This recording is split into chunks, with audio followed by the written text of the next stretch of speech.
lahat-lahat, O Lord, na ginagawa niyo po sa inyo, mga buhay, Panginoon, sa paggabay niyo sa bawat isa, Panginoon, sa pagbibigay ng magalakan, O Lord, sa inyong mga puso, Panginoon, maligyan sa inyong mga puso, Panginoon, God, kapayapaan, pagbibigay niyo ng kapayapaan sa inyong mga buhay, Panginoon, God.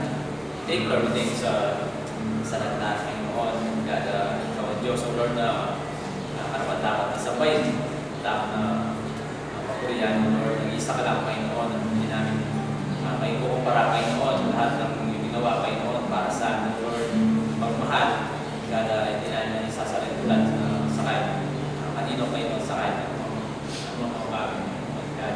Thank you, Lord, thank you na meron kami Diyos, O Lord, na meron kami Diyos na buhay, Panginoon, na meron kami Diyos na lagi nandyan para sa amin, Panginoon. God, malaman po namin kayo, O Lord, pususin mo kami ng iyong banal na Espiritu, O Lord, sa mga ito, Panginoon, God, handaan niyo ngayon mga puso, O Lord, sa pagtanggap namin ng iyong mga salita sa mga ito. Malaman po namin kayo, at sa inyo po namin namin ang lahat ng kaprihan, pagsamba at pasalamat sa tayong pangalan ng aming Panginoon Jesus.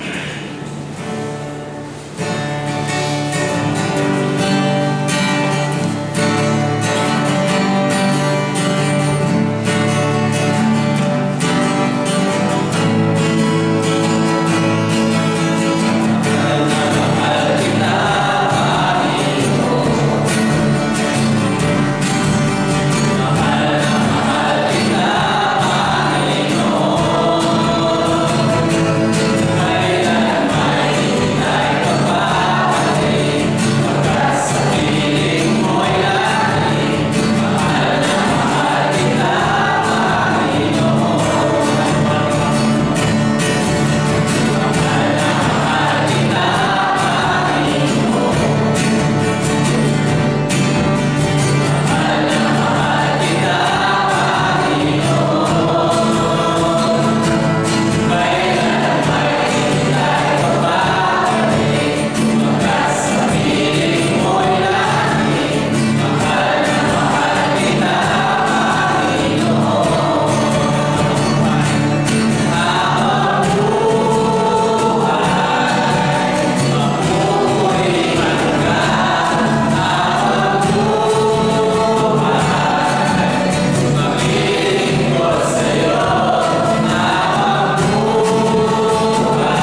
salamat sa oras ito, Panginoon. Salamat sa buhay ng bawat sa po, Panginoon, na narito ngayon sa mga kapatid, O Lord, na narito ngayon, God, na buong puso, O Lord, na sumasamba sa inyo, Panginoon.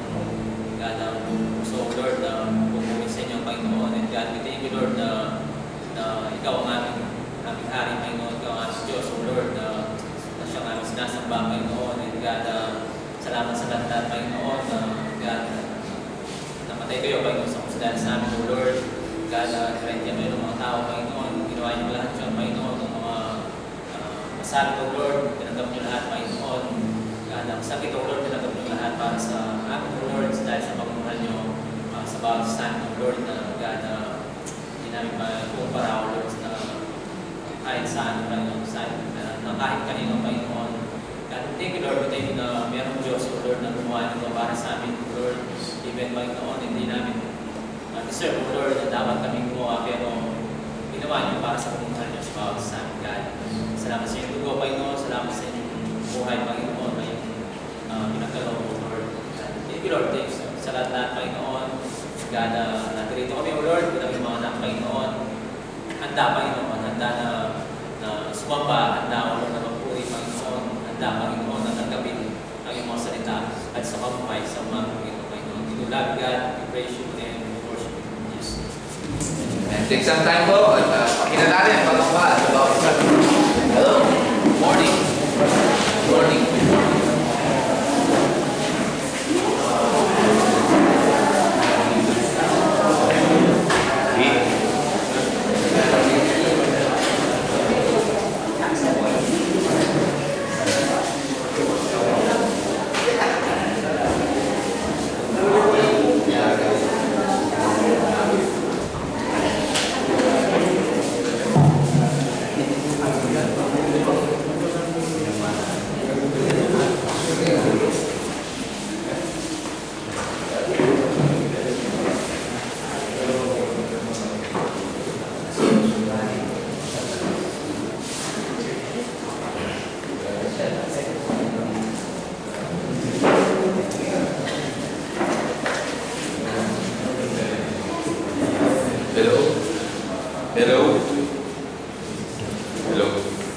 Good morning po. Good morning. Bago mag-umsa po, some few announcement. Same announcement po. We have a prayer meeting kay Bakang Boy sa likod. 7 p.m. po, men's prayer meeting, 7 p.m.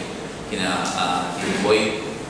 And then we have Wednesday night fellowship. And then the ladies prayer meeting, kina Tita Cora po sila.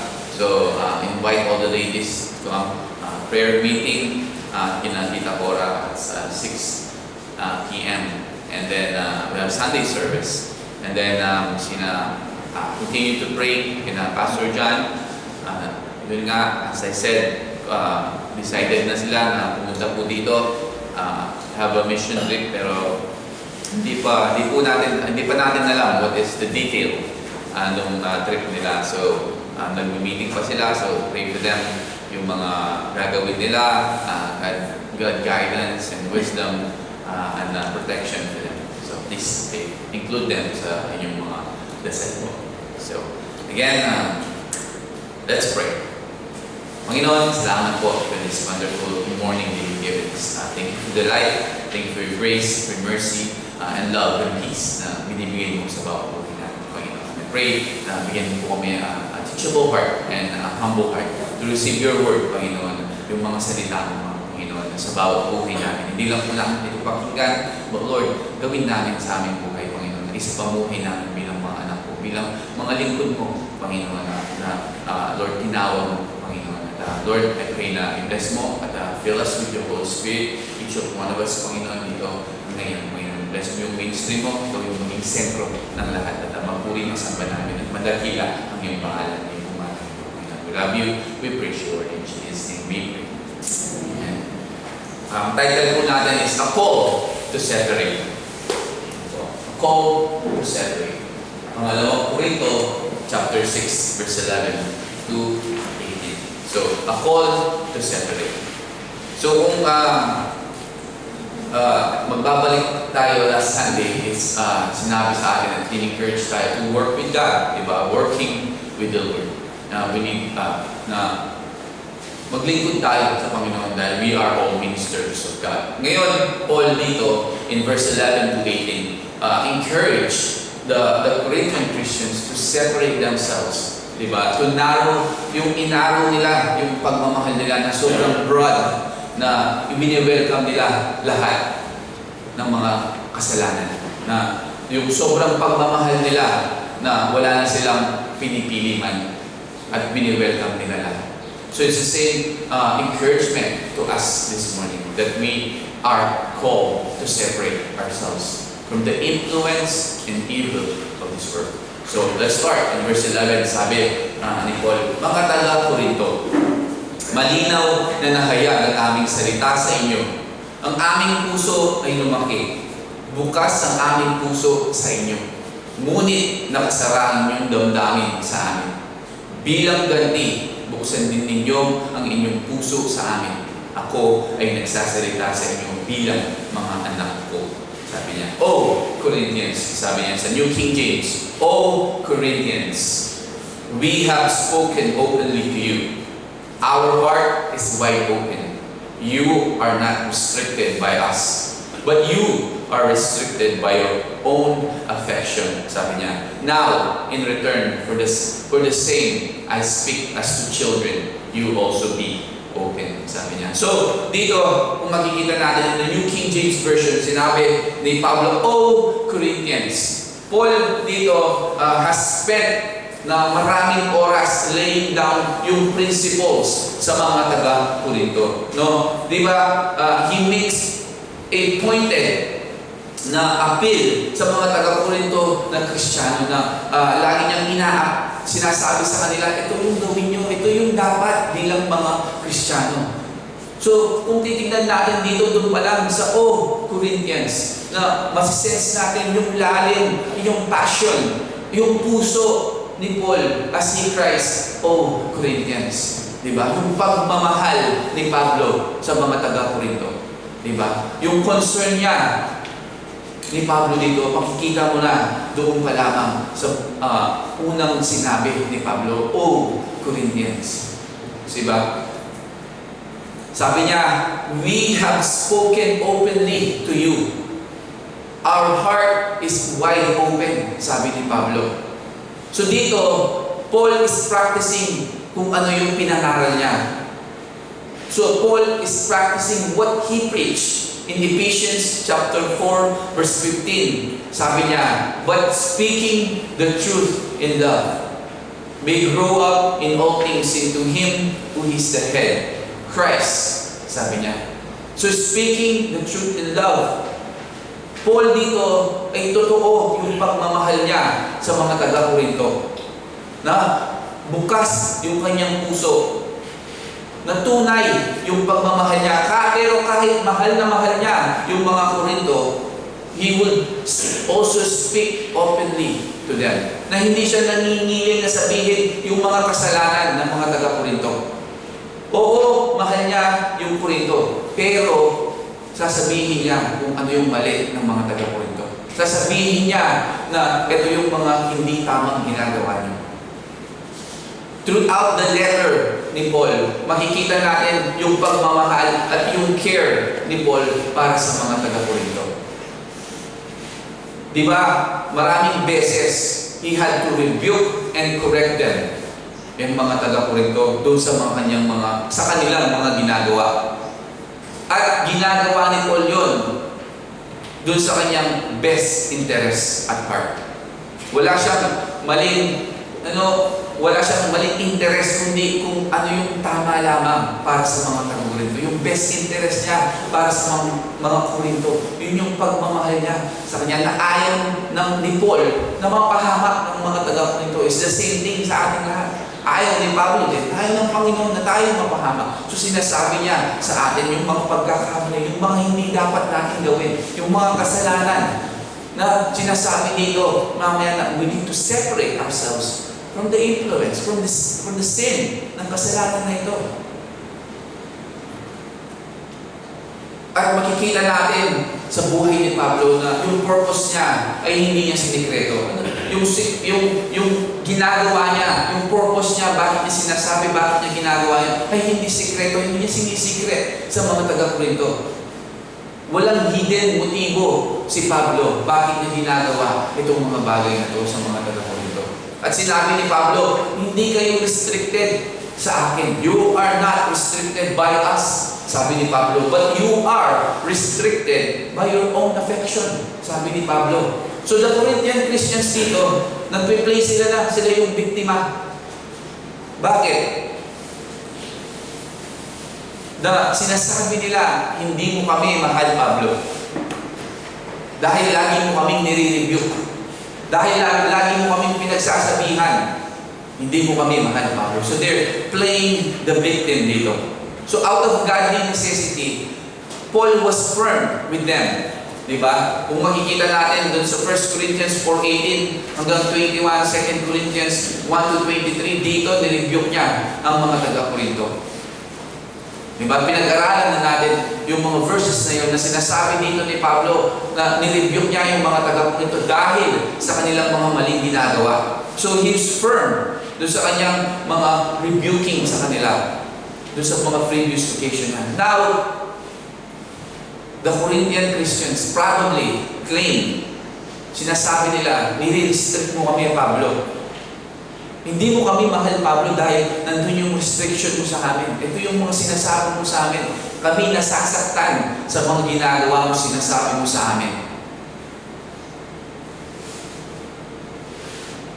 Sinasabi din ng mga taga-Korinto na gusto namin mag-reconcile sa iyo, Paul. Gusto namin patawarin ka, mag-reconcile sa iyo, pero hindi kami maka-get over doon sa mga ginawa mo sa amin. Yun yung thinking ng mga taga-Korinto. Dahil pinagbabawalan ni Korinto, ni Paul ang mga taga-Korinto na gumawa ng masama. He said na huwag niyong gawin ito, mali ito. Diba? Dahil mahal ni Pablo yung mga taga-Korinto, ayaw niyang mapasama. Pero sa tingin ng mga taga-Korinto, ay nire-restrict niya ang mga taga-Korinto at pinagbabawalan niya. At nakasabi ng mga taga-Korinto, nasasaktan kami dahil sa pag-restrict mo sa amin. Pero anong sabi ni Pablo? Yung tunay na problema dito ay yung mga taga-Korinto, yung mga Kristiyano. They were restricted by their own affection. Hindi si Pablo. Hindi yung pagmamahal ni Pablo. Hindi ibig sabihin na iniisip kasi ng mga taga, hindi sapat yung pagmamahal mo sa amin. Which is, yun yung claim nila na hindi sapat yung pagmamahal mo sa amin, Pablo. Diba? Yun yung sinasabi na the play victim, yung mga taga-Korinto dito. But yung problema, it was them, the Corinthian Christians. Yung pagmamahal nila is too much. Yung own affection nila restricted them. Anong ibig sabihin nito? Anong ibig sabihin na yung pagmamahal nila ay sobra-sobra? Ito yung sinasabi ni Pablo sa kanila. They love the world too much. And Paul, ididil niya ito mamaya. Sasabihin niya sa kanila mamaya yung pagmamahal nila na sobra-sobra. Saan? Sa kamunduhan. Diba? At mahal nila sobra yung kanilang mga sarili na they refuse to really deal dun sa kanilang selfishness and worldly attitude towards Paul. Diba? Yun yung problema sa kanila. Dahil sobrang taas ng tingin nila sa sarili nila, sobrang mahal nila yung sarili nila, sobrang mahal nila yung kahit sino sa mundo, even yung mga kasalanan. They can't refuse. O yung selfishness nila, yung worldly attitude nila ay hindi nila ma-fix dahil doon sa pagmamahal nila ng sobra-sobra. So, sinabi ni Pablo dito, hindi yung kayo yung may problema. Yung affection nyo ay sobra-sobra. Sabi niya, yung pagmamahal nyo na wini-welcome nyo lahat, even yung kasalanan ng kamunduhan. Diba? So, Paul, sinabi niya dito, in return, sabi niya, widen your heart to us also. So Paul asked na in return, na lahat ng kanyang ginawa, sinasabi niya dito na yung loving communication with them, yung pagmamahal ni Pablo sa kanya, yung pag-open ni Pablo sa kanya, sa mga taga-Korinto, na palitan nyo ito, sabi niya, ng pagmamahal din, ng loving communication din, na maging open kayo sa akin. Yun yung gusto ni Pablo dito. Gusto ni Pablo na mag-care naman kayo sa akin, katulad ng pag-care ko sa inyo. Diba? Ng pag-aalaga ko sa inyo, ng pagmamahal ko sa inyo. Mahalin niyo din ako, sabi ni Pablo. At he wants them to communicate in healthy and dun sa positive way. Diba? Kung makikita natin, din-spice nila si Pablo bilang isang apostol, bilang preacher. So Paul, sinasabi, in return, sabi niya, widen your heart to us also. Sabi niya, mahalin niyo ako, katulad ng pagmamahal ko sa inyo. Mag-communicate kayo sa akin in a healthy and positive way. Sabi ni Pablo. And then, you also be open. Sabi ni Paul. So Paul, gusto niya makita yung self-searching honesty ng mga taga-Korinto dito. Na katulad niya ay pinakita niya sa kanila yung pagka-honest ni Pablo sa kanila. So, kailangan gawin ng taga-Korinto o yung mga Kristiyano dito that they could be reconciled kay Paul. Yung pag-aaway nila o yung hindi pagkakaintindihan between Paul and the Corinthian Christians o yung Corinthian Christian Church ay pwedeng ma-heal. But it was in the hand of ng mga taga-Korinto na Kristiyano gawin yun. Sila yung gagawa nun so that they can be reconciled. Dahil si Pablo is willing to forgive. Pablo is there to love them. But nasa mga taga-Korinto kung bubuksan nila yung puso nila. Magiging open sila to love Paul, to reconcile with Paul. They had to also be open kay Pablo. At in verse 14, ito yung sinasabi na problema ng mga taga-Korinto. Let's read. Sabi niya, huwag kayong makipamatok sa hindi mananampalataya. Sapagkat anong pakikipag-isa, mayroon nga ang katuwiran sa hindi pagkilala sa kautusan ng Diyos. Anong pakikisama, mayroon ang liwanag at kadiliman. Paanong magkakasundo si Kristo at si Belial? O anong bahagi mayroon ang mananampalataya na hindi mananampalataya? Anong kasunduan mayroon ang banal na dako ng Diyos sa mga Diyos-Diyosan? Ito ay sapagkat kayo nga ang banal na dako ng buhay na Diyos. Tulad ng sinabi ng Diyos, mananahan ako sa kanila at lalakad kasama nila. Ako ang magiging Diyos nila at sila ang aking tao. Sabi ng Panginoon, kaya nga lumabas kayo mula sa kanila at humiwalay. Huwag kayong hihipo ng maruming bagay at tatanggapin ko kayo. Ako ang magiging ama ninyo at kayo ang magiging mga anak ko. Ito ang sabi ng Panginoon makapangyarihan sa lahat. In New King James, he said, do not be unequally yoked together with unbelievers. For what fellowship has righteousness with lawlessness? And what communion has light with darkness? And what accord has Christ with Belial? Or what part has a believer with an unbeliever? And what agreement has the temple of God with idols? For you are the temple of the living God. As God has said, I will dwell in them and walk among them. I will be their God, and there shall be my people. Therefore, come out from among them and be separate, says the Lord. Do not touch what is unclean, and I will receive you. I will be a father to you, and you shall be my son and daughters, says the Lord Almighty. So, it is napakalinaw ano yung sinabi ni Pablo dito. Ito yung problema ng mga taga-Korinto. Yung sobrang pagmamahal nila. Paul said here in verse do not be unequally yoked together with unbelievers. So, paliwanag ko muna with ano yung yoke.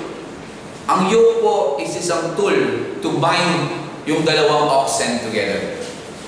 In Old Testament, yun yung ginagamit nila na ini-ensure nila that yung oxen work together o yung dalawang oxen na yun o kung iba man yung gagamitin nila ay magtatrabaho ng sabay doon sa same direction while flowing the field.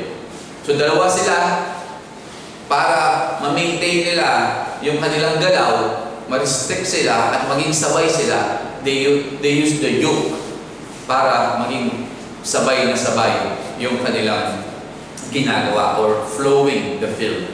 So, neither isa sa kanila ay walang kalayaan to go on his way. Diba? Wala silang kalayaan para pumunta sa ibang direksyon. Kung saan yung isa, doon din yung isa. Diba? Wala silang kalayaan. They work as a one team, united with one goal. At hindi sila pwedeng i-separate. So, ginamit ni Paul itong illustration na to para i-describe yung relationship ng believer with unbelievers. Diba? So, again, ginamit ni Paul itong illustration na yoke na to para ma-describe ni Pablo yung relationship ng isang mananampalataya at hindi mananampalataya. So, a believer should not bind yung kanyang sarili to unbeliever. So, kapag ginawa mo ito, ginawa natin ito, mawawala yung freedom to follow God's will. Diba? And instead, maybe, or many times, may be pulled o mahahatak ka o tayo dun sa wrong direction na yun. Diba? The idea of do not be unequally yoked together is based on Deuteronomy chapter 20 verse 10. Na sinabi dito, you shall not plow with an ox and a donkey together. Sinasabi sa Deuteronomy chapter 20 verse 10. You shall not plow with an ox and a donkey together. So, which prohibited yoking together yung dalawang different animals. Na hindi pwede na ipagsama mo yung dalawang kung ox at isang kalabaw, hindi pwede. O baka at kalabaw, hindi pwede. Sinasabi dito sa Deuteronomy. So, sinasabi dito, joining two things that should not be joined. So, ito yung gawain na meron ang mga taga-Korinto. They become unequally yoked together with unbelievers. Dahil doon sa sobrang pagmamahal nila. So, paano nangyayari ito? How can they do this? Certainly, kung titignan natin, by marrying an unbeliever. Which is, yun yung common way. Yun yung principle na ina-apply dito. Diba? Pero hindi lang naman marrying unbeliever. Ito ay ina-apply din sa maraming area ng buhay natin. Pag sinabi mo kasi, do not be unequally yoked to unbelievers and marrying o huwag ka magpapakasal sa unbeliever. Yes, tama po, but it applies also in so many areas sa buhay natin. Hindi lang po doon sa marrying unbeliever. So, dito, syempre, yung most obvious example is yung romantic relationship at yung business partnership. Di po ba? Ito yung dalawang example na pwede nating kunin. Una, yung example is Christian businessman. Sabihin na natin, meron siyang unbeliever na kasama sa isang business. So, gusto makipag-partnership sa kanya. So, ito ay napaka-delikado. Bakit? Because if they become partners, yung unbeliever, yung worldview niya ay different than the Christian's worldview. Tama po ba? The unbeliever ay mag-focus siya, making money dun sa expense of doing what is not right. Di ba? Maybe, mag-ipupush niya yung unethical practice, katulad ng mag-bribe siya, lying to customer, refusing to give refunds, or selling faulty products, or avoiding taxes. Di ba? At marami pang iba. Then, yung Kristiyano na businessman naman, ay meron siyang dalawang choice. Ano yung choice niya? He can agree and sin. Tama po ba? Yun yung choice niya. Mag-agree at magkasala. Or, he can try to push kung ano yung tama. Pero kung pinili niya to do yung tama, well, maraming conflict in the business. He may not be able na ma-maintain niya yung stand niya dun sa business niya. Even kung ma-maintain niya man yun, yung kanyang paniniwala, maraming magkukos ng problema sa management team. Dahil yung parehong may-ari, the unbeliever and the believer, ay hindi nagtutugma yung kanilang mga choices o yung mga decision nila making in the business. So, again, believer and unbeliever in business, ito yung isang practice na what you gonna do, ano yung gagawin mo if meron kang partner na ganito. And pangalawa, it applies sa romantic relationship, marrying and dating, mga youth, diba? Yung mga hindi pa kasal dyan. Let us look why believers and unbelievers ay incompatible for marriage. Paul dito contrasts believers and unbeliever. Paul dito makes 5 contrasts. Bakit yung mga believer o nananampalataya should not be bound together with unbelievers o mga hindi nananampalataya. Then sabi dito, righteous versus lawlessness. Dito yung contrast ng righteousness and lawlessness. Believers o yung mga nananampalataya, mga Kristiyano, have the righteousness of Christ. Tama mo ba? Unbelievers are still enslaved to sin. The direction at purpose at yung vision ng buhay nila ay magkaiba. Yung direction mo bilang isang Kristiyano, yung purpose mo bilang isang Kristiyano, yung vision ng buhay mo ay iba doon sa vision ng hindi nananampalataya. Yung direction niya, yung purpose niya sa buhay, minsan ay hindi kayo nagtutugma. And then light versus darkness. Jesus has opened yung mga mata natin, mga believers, and shown us sa atin yung liwanag, di ba? Unbelievers o yung di pa nananampalataya are in dark, slave of sin and blind doon sa katotohanan. Jesus warns us, di ba? Beware of blind guides, sabi niya dito. In Matthew 15:14, sabi niya, let them alone. They are blind leaders of the blind. And if the blind leads the blind, both will fall in a ditch. Sabi niya dito in Matthew 15:14. So, generally, yung dalawang side ng pagdi-date mo o pagdi-date mo ng unbeliever, dating relationship will both give you advice to other side. O ibig sabihin, kung ang isa believer, yung isa unbeliever, siyempre bilang magkarelasyon, meron kayong mga two sides ng mga advices, di ba? Mga life issue na sinasabi nyo sa bawat isa. Napaka-unfair naman to be this kind na relasyon kung hindi ka makikinig dun sa other side. Nasasabihin mo, ako lang yung tama kasi hindi ka nananampalataya, so ako lang yung tama. Yun ay napaka-unfair, di ba? Or minsan, sasabihin ng unbeliever na boyfriend mo o dinidate mo, ako lang yung tama, hindi ka tama, di ba? So it's unfair na maging ganun, na one-sided lamang. But sabihin na natin, ikaw na Kristiyano, ay nakinig ka doon sa advice ng boyfriend mo na unbeliever. Means, sinabi dito ni Jesus, you're listening to a blind guy. Sabi ni Jesus, diba? In Matthew 15:14. So, Ibig sabihin dito, it's not compatible. Again. And then sinabi niya, Christ versus Belial.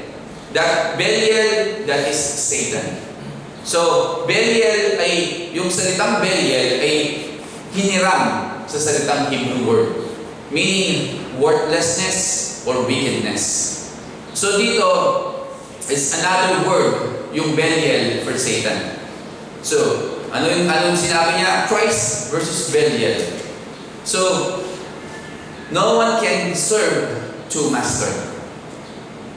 Matthew 6:24. Sabi niya, no one can serve two masters, for either he will hate the one and love the other, or else he will be loyal to the one and despise the other. You cannot serve God and mammon, sabi dito. Diba? So there is no middle. Walang gitna. Either tayo ay belong sa ating Panginoon or we belong to Satan. Diba? Walang partnership between the two. Hindi pwedeng partner ako kay Jesus at partner din ako kay Satan. There's no like that. At walang middle. Either you are in Christ or you are Satan. Believer versus unbeliever. From 2 Corinthians 5:17, alam natin that the believer is a new creation. Diba? And the old has gone and the new has come. Sabi sa 2 Corinthians 5:17. So, ang isang tao o isang believer cannot mix yung old and new. Yung mga nanampalataya, yes, still has the old flesh and nature natin.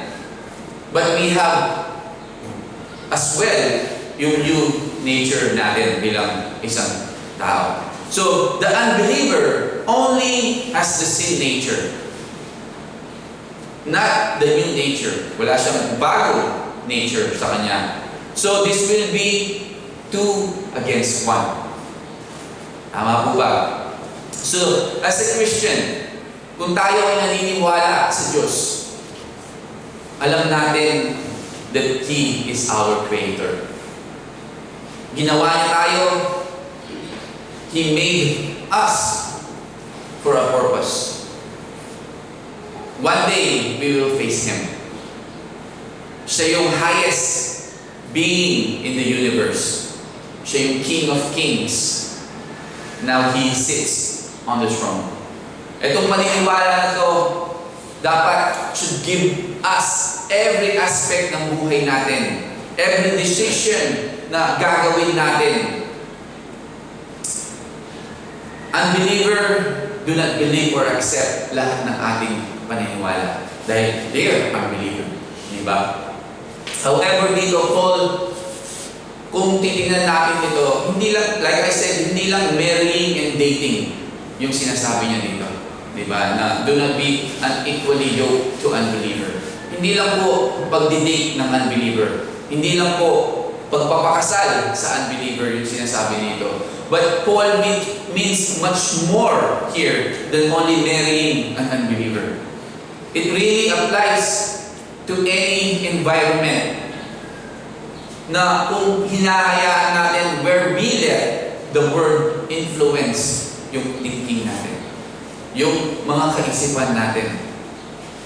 When we are being conformed sa mundong ito and not being transformed by the renewing of our mind, Romans 12:2, we join together with unbelievers in an ungodly way.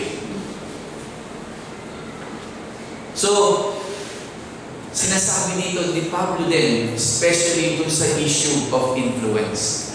Hindi lang marrying and dating. Hindi lang business partner sa unbeliever. But the issue, one more issue here is the influence. Saan? Sa mundong ito. Hindi naman sinasuggest ni Pablo dito na bilang Kristiyano, huwag na kayong makisama o maki-associate with unbelievers. Hindi. Hindi niya sinasabi yun na bilang mga Kristiyano, hindi na kayo pwedeng magkaibigan sa mga unbeliever. Hindi po. Anong sinabi ni Paul dito in 1 Corinthians 5, chapter 5, verse 9-13? Basahin natin. Sabi niya, isinulat ko sa inyo sa aking liham na huwag kayong makikisama sa mga nakikitapi. Hindi ko tinutukoy ang mga mapang-api sa sanlibutan ito o mga mapag-imbot, mga sakim o mga sumasamba sa Diyos-Diyosan. Kung sila ang tinutukoy ko, dapat na kayong umalis sa sanlibutan ito. Diba? So it's clear here in 1 Corinthians 5:9 hanggang 13. Hindi niya tinutukoy dito na, ay, huwag na kayong makisama sa mga unbeliever. Hindi na kayo, huwag na kayong makapagkaibigan sa akin. No, hindi. But sinasabi nito, the principle is that we are to be in the world. Nandito tayo sa mundong ito, but not of the world. Diba? Yun yung sinasabi, yun yung principle niya dito. Oo, nakatira tayo dito sa mundong ito, sa mundong ibabaw na ito. But, hindi dapat tayo nakikiayon sa mundong ito bilang mga Kristiyano. Yun yung gustong yung sabihin ni Pablo dito. Katulad na lang ng isang ship, isang barko. Saan ba yung barko? Sa tubig, di ba? Sa dagat. A ship should be in the water. But, water o yung tubig, hindi dapat nasa loob ng ship o barko. Kasi kapag yung barko ay pumasok yung tubig doon sa barko, anong mangyayari? Lulubog, di ba? So, ganito yung sinasabi ni Pablo. The ship o yung barko, yes, in the water. Pero yung water, hindi pwedeng nasa loob ng barko. Di ba? It's the same thing. Tayo ay nasa sa mundong ito. But, hindi dapat tayo nai-influensyahan ng mundong ito. Yun yung sinasabi ni Pablo. So, pero, kung ang mundong ito ay nai-influensyahan tayo, ay napakalinaw. We are unequally yoked together with unbelievers. Kung itong mundong ito at kasalanan ng mundong ito ay ina-approve natin sa buhay natin, sinasangayunan natin sa buhay natin, then Paul is right that we are unequally yoked together with unbelievers. Itong unequally yoked na to, or yung ungodly influence, may come saan? Maraming bagay. Pwede sa libro, pwede sa movie, pwede sa mga television, sa mga show, pwede sa mga worldly na mga kaibigan.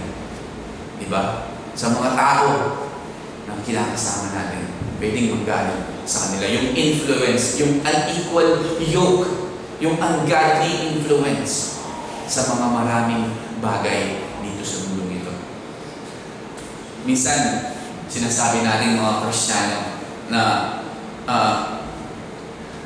pag Kristiyano tayo kasi iniisip natin, I don't wanna indiscriminate.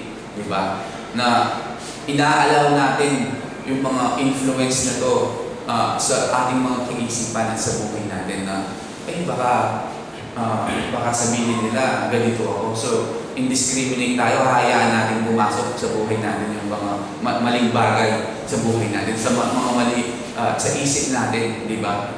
We are too indiscriminate sa bilang mga Kristiyano about the things we allow and influence yung mga kaisipan natin at buhay natin. Na minsan iniisip din natin na pwede naman akong makisama doon sa mga kaibigan kong makasalanan. Kaya ko namang lampasan yung temptation na kunwari, hindi ko naman sinabi huwag kayong magpagkaibigan sa kanila. Kunwari, lalabas kami, pumunta kami ng bar, sabi niya, sasabihin mo sa sarili mo, sasama ako pero di naman ako umiinom eh. Kaya ko namang yung temptation na yun. O lampasan yung temptation na yun. Kasi Kristiyano ako, matatag ako, di ba? Towards dun sa mga influence na bagay na yun. Di ba? Kaya ko kasi Kristiyano ako. Yun yung thinking natin minsan na malakas akong Kristiyano. Kahit pumunta sila kahit saan, hindi ako matitempt. Malalampasan ko yung temptation na yun. But we must take seriously yung word ng salita ng Panginoon, yung scripture na to in 1 Corinthians chapter 15 verse 33. Sabi niya, do not be deceived. Evil company corrupts the good habits. Diba? Lagi nating tatandaan itong verse na to in 1 Corinthians 15:33. na kahit gaano ka pa kalakas na Kristiyano, kahit 100 years ka ng Kristiyano, when temptation knocks on your door, at nandun na sa harapan mo, at maraming mga impluensya, mga kaibigan na nagsasabing sa'yo, minsan lang yan, i-grab mo na, wala ka nang magagawa. You know, so, put it in our hearts. 1 Corinthians 15:33. Do not be deceived. Evil company corrupt good habits. And then, kailangan bumalik tayo dun sa simple na question sa bawat buhay natin in Romans 12:2. Are we being conformed to this world? Or are we being transformed by the renewing of your mind? Our mind. Yung mga taga-Korinto dito na Kristiyano, isip nila, yung kaisipan nila is like the worldly people, not like godly people. Yun yung kinalulungkot ni Pablo. Mahal ni Pablo yung mga taga-Korinto, but they are worldly people. They're not godly people. They love the world. They love all the people. Yes, it's okay to love them, but confront them in their sins. But the Corinthian Christians, they love the people, but they don't confront the people. Anong ginagawa nila? Nagko-conform sila sa mundo. Imbes na sabihin nila na mali yan, sasabihin ng mga taga-Korinto, it's okay na sambahin natin itong idol na to. It's okay na mangalunya ka. Diba? That's what Paul is rebuking them. And sinasabi nila, doon kami nasasaktan, sabi ng mga taga-Korinto. Itong kaisipan na to ay nakuha nila dahil tinitignan nila yung mga sarili nila. They stayed on thinking of this o sa buhay nila because doon sa mga ungodly association nila sa mga iba't ibang tao sa kanilang buhay, yung mga taga-Korinto. So Paul, sinasabi niya sa mga taga-Korinto, break those yoke of fellowship with the ungodly. It's the same thing sa atin ngayong umagang ito. Paul and the Lord telling us, sinasabi niya sa atin, break those yokes of fellowship with the ungodly. At dun sa mga taong nag-i-influensya sa atin sa mga maling gawain. And then, what agreement has the temple of God with idols? Sabi ni Paul dito. Apparently, yung mga Corinthian Christians, nag-i-struggle sila dun sa idolatry problem. So Paul referred in 1 Corinthians chapter 8 verse 10 dito, yung association nila with idols, nai-influensyahan nila yung thinking nila, making more and more worldly ang mga taga-Korinto. And then sinabi ni Pablo, you are the temple of the living God. In 1 Corinthians 6:19-20, sinulat ni Paul individually Christians as being temple of God. At dito, titignan natin, Paul refers to the church as a whole, being the temple. Di mo ba? Because the temples are holy places, and should be kailangan protected against the things na might defile o magkasala o marumihan yung holy places. So, the same thing sa buhay natin. We are the temple of the Holy Spirit. Di ba? And the church is the temple of God. We should protect yung puso natin, yung kaisipan natin bilang holy places before the Lord. Because this is the holy place of the Lord. The Holy Spirit dwells in us. So, kailangan ilagay natin sa ating mga kaisipan, sa ating buhay, na kailangan natin protektahan yung puso natin, yung kaisipan natin as a holy places, the Holy Spirit dwelling in our lives. So, the question as we finish this morning, meron ba sa area nating lahat, sa buhay natin, na nag-flirt tayo sa kamunduhan na ito? Alam mo yung nag-flirt na gusto nating pumunta sa mundong ito, gusto kong gawin to. So there's an area sa buhay nyo, in your life, right now, where you are flirting with the world. Tanong nyo sa bawat buhay natin. Are you placing a higher love and priority on something in the world than God?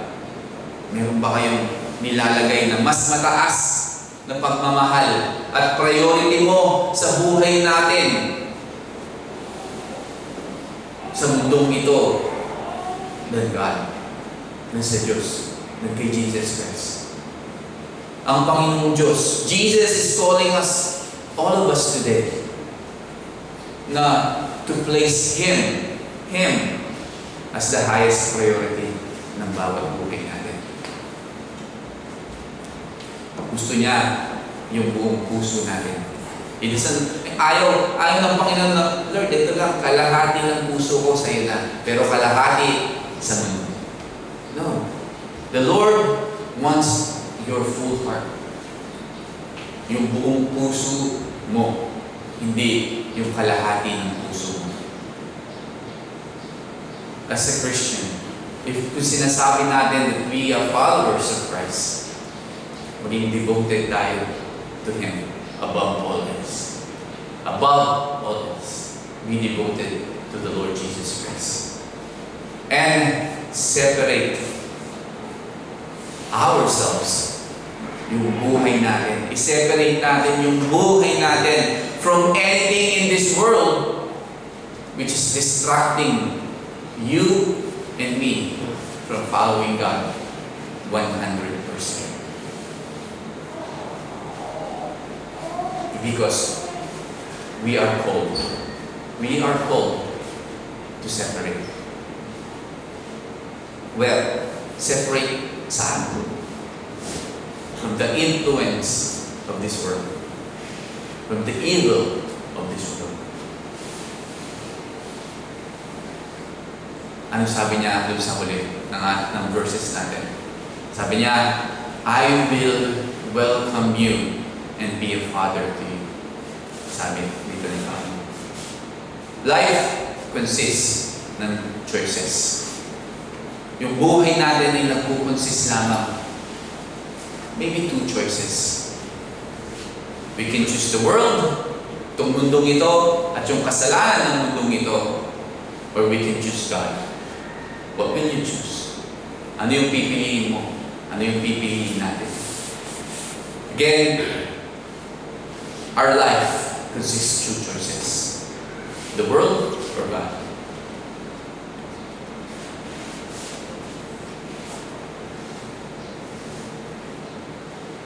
Kung pinili natin siya, ang ating Panginoon, He will welcome us and be a father to us. Sabi ni Paul. God desire to have this relationship sa ating buhay. Desire niya itong relationship na ito sa buhay natin. Yung question dito, whether na isisik natin siya after Him or something else. Siya ba yung isisik natin o isisik natin yung mga bagay dito sa mundo ito? Yung mga influence at kasalanan ng mundo ito. Yung pinaka-importanteng relationship na magkakaroon tayo or we will ever have is with God. Yun yung lagi natin tandaan. The most important relationship we will ever have is with God. The second most important, na relationship natin, yung asawa natin, is your spouse. But, kailangan itama natin yung priority natin. Do not elevate marriage above God, but honor Him in your marriage.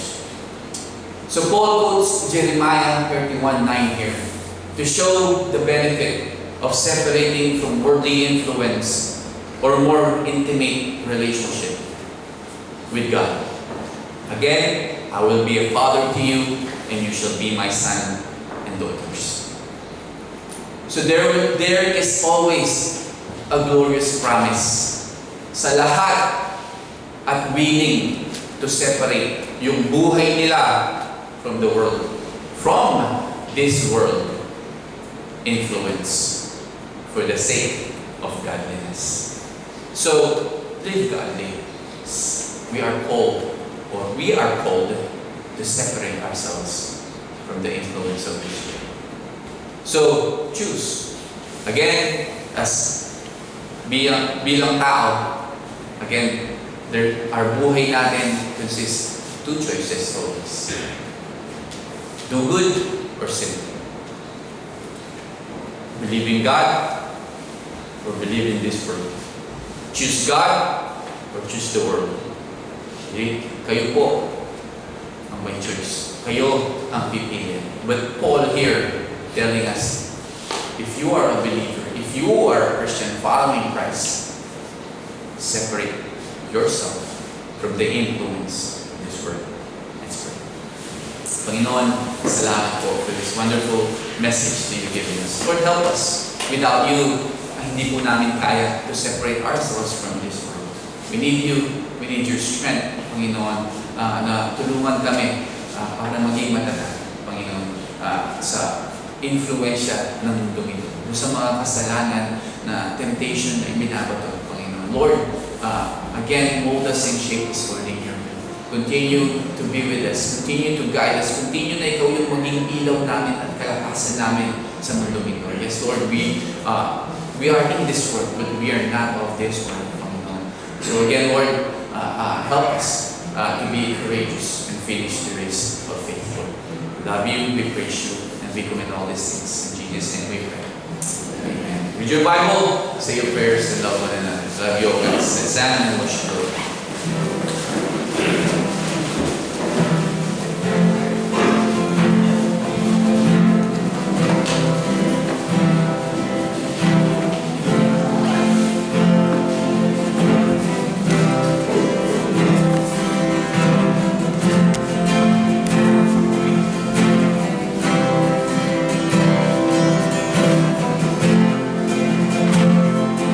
And I look into your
nga, O Lord, God, tinanggap namin kayo bilang nagpagligtas, O Lord, at God, namumuhay kami, O Lord, namumuhay kami sa mundo nito ngayon, Panginoon, God, at worship niyo, Panginoon, at maging masunurin sa iyo, Panginoon, at sundin na rin ang kalooban, Panginoon, God. Thank you, Lord, ito isang pari ko, at we thank you, Lord, sa about sa nandirin mo ngayon at maloob sa Panginoon, Panginoon. Ingatan niyo po bawat sa kung saan ito na